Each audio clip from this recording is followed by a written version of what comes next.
What is good, YouTube? It is Clutch Moments back with another video, and it's been a long time. I shouldn't say another video. It's been a long time, and today I'm just going to kick it off. I've graduated from high school, early graduation. You already know what I'm talking about now, and I'm going to start busting out some videos because I'm going to talk about something I love, it's sports, which is mainly the NBA, but I will talk about, because it is primetime NBA basketball right now, so we're going to go ahead and get into this. And this is about a basketball team that is a lottery team basically right now, which it may not seem exciting, but I'm going to tell y'all how this team could turn their future around in one season. And we're going to be talking about the Dallas Mavericks, and which is my home team. I'm not going to be biased. I'm just saying, I'm putting out, be open-minded. This actually is very much more possible than people think. The Maverick rebuild, which is going to be the title of this video. After many years of success, the Dallas Mavericks officially began their rebuilding process last year with Dirk. Of course, he's getting old and not so talented roster. So, besides Dennis Smith, it's not looking too pretty, with Harrison Barnes averaging 19 points per game with a lackluster 40%, around 40% field goal percentage. He has not grown into the player that they thought he could be, a takeover superstar type player, which it's not looking like it will happen. But he can be a nice contributor to this team that could be. So, the Mavericks were a very successful team for a long time.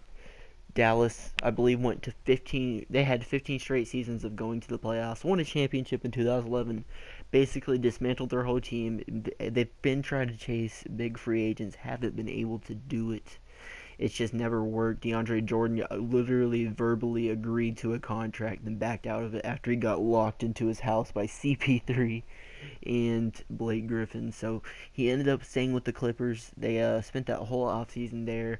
Weren't able to get Mike Conley a few years ago or Hassan Whiteside. They've struggled to lure in, which doesn't make a lot of sense.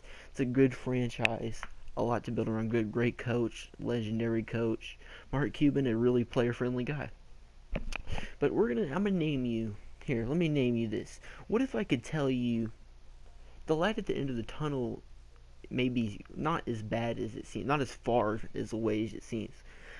And what if I told you, with an addition of a 6'10 freak out of college, a free agent center, and of course Dennis Smith Jr.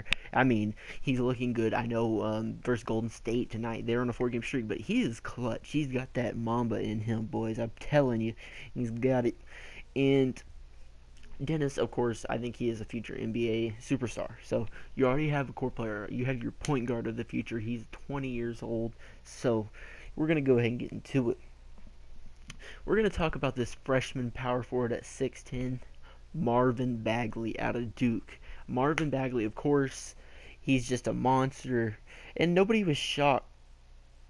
I mean, really, nobody is shocked that he's been this good. I mean, it's just what happened. You know, he graduated early. I believe he was a junior, but he was eligible to be like an undergraduate or something like that. He claimed the #1 college basketball rank over Michael Porter Jr. in the top 100. Bagley is currently averaging 21 points per game and nearly 12 rebounds a game. He's shooting over 60% from the field. This is center numbers. This is DeAndre Jordan numbers. I mean, he's putting up a great number. And he's 6'10". He's a monster. He has a developmental 3. He's shooting 35% from the 3, which is not that good for college. I mean, if that was the NBA, it's a different length, you know, of course, but it's developmental. He has good parts of his game that which could pretty much be a once-in-a-decade type player. The sky is the limit for his NBA potential. I mean, alongside with Dennis as the next Westbrook and KD possibly. I mean, I'm being honest. I know it's not necessarily the same play style as Durant, but he definitely has a more NBA-ready body. And KD only averaged 4 more points, and Bagley's averaged more rebounds. Of course, he's more of an inside center, and they've only played their freshman season. Now, that's Bagley. So you would have Dennis Smith, Marvin Bagley, which is going to plan. You could possibly get Marvin Bagley. Now, Marvin Bagley is not. He's the dream, but there's alternate dreams like Michael Porter Jr., players like that. Even though he's hurt, he's more of a question. You have DeAndre Ayton and other players that could really turn into something special. But trust me, the Mavs will not be going for a center in the draft. It'll be a stretch 4 or something like that, or athletic 4, something insane. A lot of people might call me crazy for this one, but the Mavericks may have the best shot to sign DeMarcus Cousins, which, of course, people will think I'm crazy for saying that. Cousins may undoubtedly, which I think, be the best center in the NBA. I know Cat's really well, but the most complete center who can drop 40 and 20 on any given night, 4 out of 5 games. I mean, DeMarcus Cousins is just so talented. You know, in the NBA, he's struggled to find satisfaction where he's played. I know the Pelicans, he hasn't had any real problems there, but is he happy there? Who knows? You know, who knows if he's really happy there? You know, and it was just kind of thrown there. He struggled with coaches. He's gone through many of coaches' technical fouls. He seems to get his attitude more together, though. He seems to be more happy with himself. He's kind of matured, all that. But I think the Mavs will be able to give him a home he's never had. Cousins has had ties with the Mavs for many years now. The Mavericks actually laid down probably a better offer last year when the Pelicans traded for him. The Pelicans really didn't give up much. I know Buddy has some pretty good potential, but I don't think he'll ever blossom into that superstar type player. I wouldn't think many would think that. But he has had ties with the Mavs, and the Mavs have made it no secret who their main target in the offseason. And it'll be interesting to see if they go ahead and try to move at the deadline to lock him up right after they trade for him on a long-term contract. But with Dirk struggling to get back on defense, the Dallas Mavericks have a chance to become relevant quite quicker, but it's a small window. You have to capitalize. So the Mavericks winning right now on that 4-game win streak, I know it's called organic tanking. You may not want to win so much right now.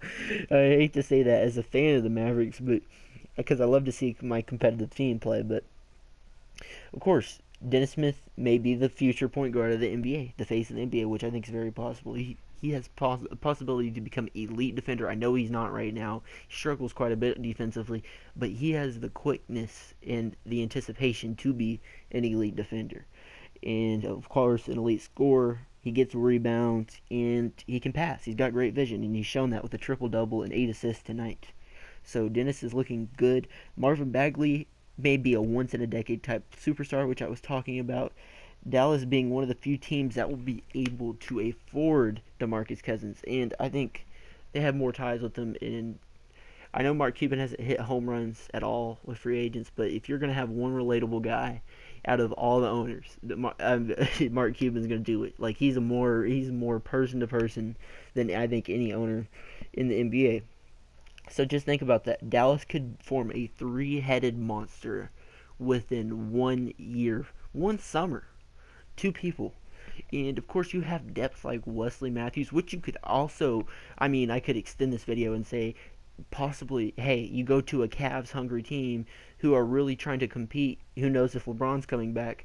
Maybe you take Wesley. Will take, say, somebody like a struggling, not struggling, but Iman Shumpert, somebody who's not as effective. But I think a lot of people would rather have Wesley. I think they would rather have Wesley, a more consistent three-point shooter, is having kind of a get-back year, a comeback year. He's shooting over 40% from the three.